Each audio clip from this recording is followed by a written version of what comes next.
Welcome back to Technology Behind Business. Well, around 1.3% of the Australian population, including 35,000 children, have difficulties with natural speech, and they can't rely on it for daily communication. But now there's a growing category of apps that can help both children and adults with conditions like autism, Down syndrome or cerebral palsy. And one of them is called Proloquo2Go. It's by a company called Assistiveware, and the founder, David Niemeyer, joins me from our Sky News Business Centre now, straight from the Netherlands. David, welcome to the program and to Australia as well. Can you tell us firstly a bit about Assistiveware, when it started, what you do? Okay, so originally Assistiveware was founded in 2000, but we actually started in 1996. A friend of mine got a serious car accident, broke his neck. I started developing software for him. And once you get into this field, there are always people asking for new features, new kinds of products. So we developed over time from a company focused on Mac-based solutions to a company also doing iOS-based solutions. And you have a big presence in the tablet market. Taking a step back from the app itself, what have tablets meant for this particular industry and being able to help people with disabilities? They've basically made it possible to get access to technology at a much lower price point, where technology, for example, for people who couldn't speak would cost anywhere from $3,000 to $15,000. You can now get apps and a tablet for much less.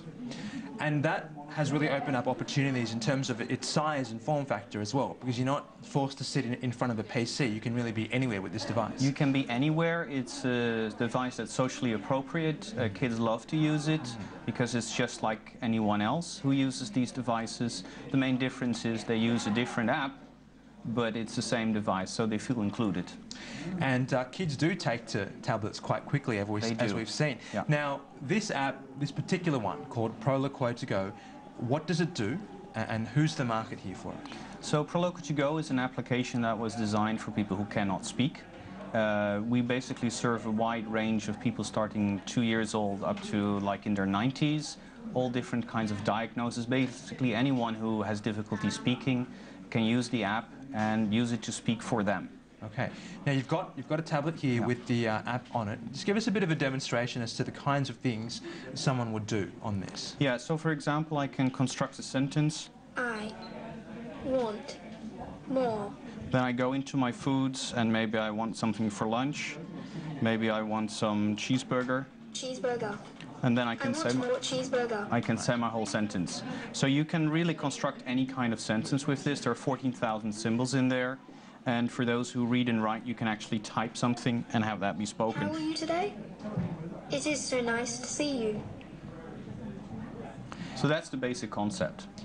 You've mentioned in some of your promotional videos that these apps actually help people or some children in terms of their development as well.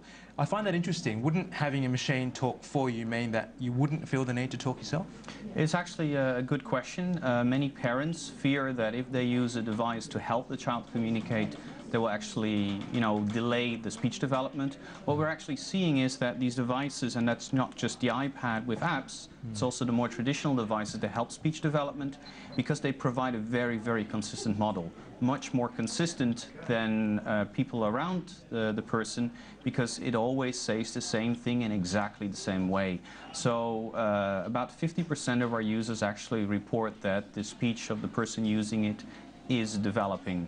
And sometimes after a year or two, they might not longer need our app.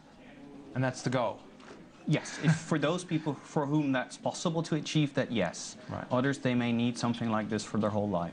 What are some of the other features that you're building in? Because I understand you've released an Australian accent update as well. Yeah, we're about to release that. We'll actually be releasing that tomorrow.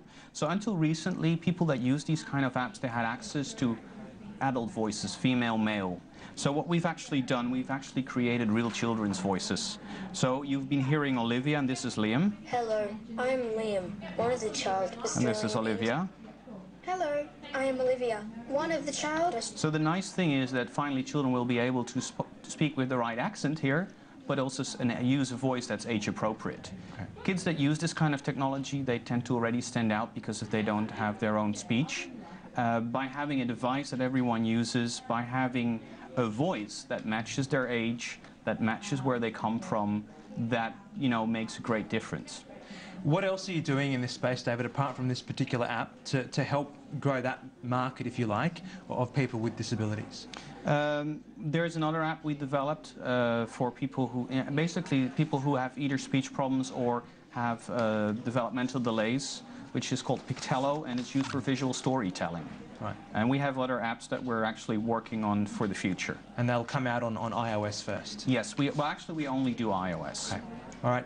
Well, David, we'll look out for that Australian accent and children's voices update tomorrow. Thanks for coming on today. Thank you. And we do have to leave it there for this week for Technology Behind Business. Now, next week, we'll see how tech is helping in the fight against terrorism. Plus, ThoughtWork Australia's Managing Director on how to thrive in a fragmented future. Remember, you can watch the show again on our website, on the Tech Behind Business app, and on Foxtel Go via your iPad or iPhone. I'm Nigel Freitas. I'll see you next week.